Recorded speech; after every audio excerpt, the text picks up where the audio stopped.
بسم اللہ الرحمن الرحیم۔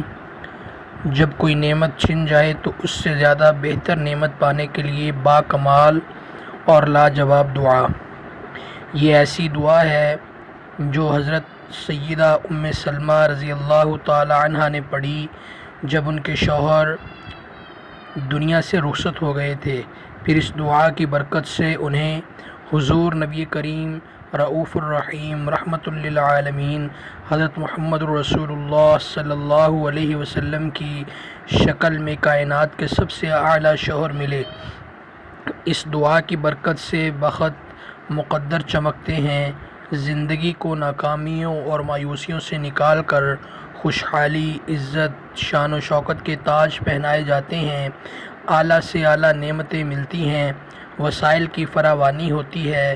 اس دعا سے کبھی نعمتیں ختم نہیں ہوتیں، بہترین ہم سفر ملتا ہے۔ بیوہ عورت کے لیے تو یہ ایک باکمال تحفہ ہے۔ اولاد نیک، باصلاحیت اور فرما بردار ہوتی ہے۔ اولاد، دولت، عزت، شان و شوکت کی شکل میں کوئی بھی نعمت ہو جو چھن جائے، اس سے بہتر نعمت پانے کے لیے یہ لاجواب اور باکمال دعا ہے۔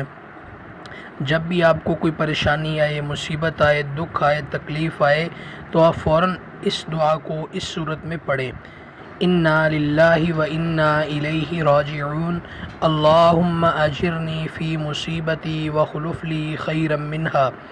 دوسری صورت میں اس کو اس طرح پڑھا جاتا ہے: انا للہ و انا الیہ راجعون، اللہم اجرنی فی مصیبتی واخلف لی خیرا منہا۔ دعا ہے اللہ تعالی ہم سب کو اس دعا کی تمام خیر و برکتیں عطا فرمائیں۔ وآخر دعوانا ان الحمد للہ رب العالمین۔